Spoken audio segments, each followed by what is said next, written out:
मां वीणा वादिनी की पूजा अर्चना की जा रही है। परिसर में सुबह से ही हवन पूजन का दौर चल रहा है। सूर्योदय से लेकर सूर्यास्त तक पूजा चलने वाली है। 10 साल बाद एक बार फिर ये परिस्थिति निर्मित हुई है कि बसंत पंचमी के दिन ही जुमे की नमाज है और वहां नमाज भी अदा की जाएगी और पूजा भी होगी। दोपहर 1 बजे से 3 बजे तक ये प्रक्रिया नजर आने वाली है। भोजशाला में 6 लेयर सिक्योरिटी है। 8000 से ज्यादा जवानों की तैनाती है। ड्रोन और एआई के जरिए निगरानी रखी जा रही है। चप्पे चप्पे पर सुरक्षा के पुख्ता इंतजाम दिखाई दे रहे हैं, जो तस्वीरों में आपको नजर भी आ रहा होगा कि किस तरह से टाइट सिक्योरिटी के बीच यहां मां भगवती की पूजा अर्चना चल रही है।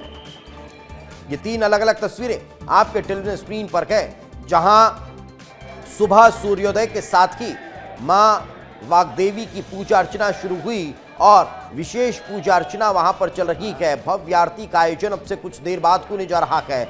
हवन और मंत्रोच्चार वहां पर जारी है। साथ ही साथ सुरक्षा भी वहां पर कड़ी नजर आ रही है। चप्पे चप्पे पर सुरक्षा बलों की तैनाती दिखाई दे रही है। तो धार भोजशाला में कड़ी सुरक्षा के बीच मां वीणा वादिनी के दर्शन करने के लिए भारी भीड़ भक्तों की नजर आ रही है। दूर दूर तक लंबी लाइन में भक्त लगे हुए हैं और अपनी बारी का इंतजार कर रहे हैं। बैरिकेड के बीच बड़ी संख्या में पुलिसकर्मियों को भी तैनात किया गया है। बसंत पंचमी पर मां वाग्देवी के दर्शन करने आने वाले श्रद्धालुओं के लिए रेड कारपेट बिछाया गया है। दरअसल सभी से बाहर ही जूते चप्पल खुलवा लिए जा रहे हैं। उसके बाद जो श्रद्धालु नंगे पैर पहुंच रहे हैं उनके लिए रेड कारपेट बिछाया गया है ताकि वे आए और अच्छे से दर्शन कर सके। इसके अलावा यदि बात की जाए एंट्री की, तो एंट्री जिगजैग स्टाइल में रखी गई है ताकि श्रद्धालुओं की जो संख्या बढ़े वो आसानी से मूव कर सके, कहीं पर भी जाम जैसी स्थिति ना बने। हर दूसरे कदम पर पुलिसकर्मी तैनात है ताकि जो सुरक्षा व्यवस्था के लिहाज से लगाई गई व्यवस्था है वो बरकरार है। ये देख ही सकते हैं आप, हर दूसरे कदम पर पुलिसकर्मी नजर आ रहे हैं और ये सुरक्षा के लिए है, लोगों को किसी तरह की अव्यवस्था ना हो। जब जब पिछली बार इस तरह का माहौल बना है, ऐसा दिन आया है, तो कहीं न कहीं उसमें विवाद की स्थिति निर्मित हुई थी। इस बार ऐसी कोई स्थिति निर्मित ना हो, इसके लिए पुलिस और प्रशासन ने काफी अच्छी व्यवस्थाएं रखी है। तो भोजशाला के अंदर हवन कुंड में अखंड हवन किया जा रहा है। मां वीणा वादिनी के दर्शन करने पहुंच रहा हर श्रद्धालु पहले हवन कुंड भी पहुंच रहा है और वहां आहुति डालने के बाद आगे बढ़ रहा है। भारतीय पुरातत्व के सर्वे को लेकर हाईकोर्ट में याचिका लगाने वाले गोपाल शर्मा अपनी पत्नी सहित हवन करते हुए नजर आए। बसंत पंचमी के अवसर पर धार भोजशाला में श्रद्धालुओं के आने का सिलसिला लगातार जारी है। श्रद्धालु भोजशाला के मेन गेट से एंटर करने के बाद सबसे पहले सीधे हवन कुंड में पहुंच रहे हैं। यहाँ पर श्रद्धालु अपनी ओर से हवन में आहुति देकर मां वाग्देवी के दर्शन करने के लिए आगे बढ़ रहे हैं। व्यवस्था है इस तरह की गई है कि हर श्रद्धालु सबसे पहले हवन कुंड में अपनी ओर से आहुति डाले और उसके बाद आगे बढ़े। लगातार श्रद्धालुओं के आने का सिलसिला जारी है। जय जय श्री राम के जयघोष सुनाई दे रहे हैं। पटुक मंत्रों का मंत्रोच्चार कर इस हवन को करवा रहे हैं और हिंदू पक्ष की ओर से याचिका दायर करने वाले गोपाल शर्मा अपने जोड़े के साथ बैठकर हवन कर रहे हैं। इसके बाहर जो मौलाना कमाल की दरगाह है, उस दरगाह परिसर में नमाज करवाई जाएगी।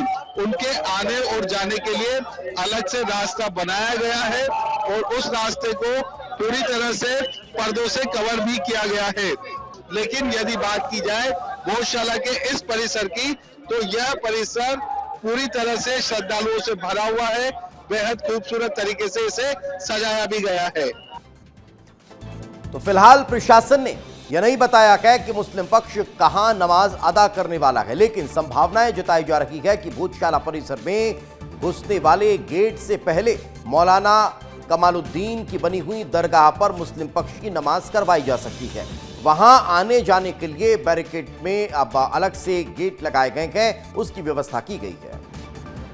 बसंत पंचमी के अवसर पर बड़ी संख्या में श्रद्धालु मां वाग्देवी के दर्शन करने के लिए भोजशाला पहुंच रहे हैं। जो श्रद्धालु है उनकी लाइन भोजशाला से बाहर तक लगी हुई है और यहाँ से दूर बैरिकेड तक श्रद्धालुओं की लाइन पहुंच चुकी है। बड़ी संख्या में लोग मां वाग्देवी के दर्शन करने के लिए बसंत पंचमी के पावन पर्व के मौके पर पहुंच रहे हैं। वहां पर माना जा रहा है कि जो 1 से 3 बजे के बीच में नमाज इस साइड में जो संपूर्ण शहर को 7 जोन्स में डिवाइड किया गया, जिसके हॉस्पिटल के ऑफिसर्स मॉनिटर कर रहे हैं। एक गली एक चौराहे पर हमारी निगरानी रहेगी। साथ में गौशाला संसद क्षेत्र को 6 सेक्टर में डिवाइड किया गया है। सभी जो संवेदनशील क्षेत्र है सब जगह हमारी मॉनिटरिंग हो रही है और श्रद्धालुओं को असुविधा ना हो इसको लेकर भी हमने व्यवस्थाएं करी है। ट्रैफिक और diversion points, cut off points चिन्हित किए हैं और ड्रोन और सीसीटीवी कैमरास के माध्यम से हम लोग रियल टाइम मॉनिटरिंग करेंगे और किसी भी परिस्थिति में त्वरित रिस्पॉन्स देंगे। इधर केंद्रीय राज्य मंत्री और धार सांसद सावित्री ठाकुर भी भोजशाला में मां वाग्देवी के दर्शन करने के लिए पहुंची। राज्य मंत्री सावित्री ठाकुर ने प्रशासन की श्रद्धालुओं के लिए की गई व्यवस्था को बढ़िया बताया है। इसके साथ ही सुप्रीम कोर्ट के फैसले का भी स्वागत किया गया। बहुत अच्छे दर्शन हम हर साल की तरह करते हैं और इस साल भी सभी हमारी मातृशक्ति आप देख रहे हैं, सभी बड़ी संख्या में आ रहे हैं। हमारे महिला पुरुष बच्चे सभी लोग दर्शन करने के लिए आ रहे हैं और दर्शन करके सभी जाएंगे यहाँ से। इस बार अखंड पूजा की मांग थी। अखंड पूजा होगी, हर बार होती है, इस बार भी होगी। अच्छा, सुप्रीम कोर्ट का जो फैसला है कितना अच्छा फैसला आप देखते हैं? वो हम स्वागत करते हैं उनके निर्णय को, क्योंकि सबसे बड़ा ऊंचा निर्णय उनको मानते हैं और उसका सभी हमारे सभी भाई लोग बहन सभी उनका स्वागत करते हैं। उन्होंने अखंड पूजा का जो निर्णय दिया है वो बहुत स्वागत लायक है।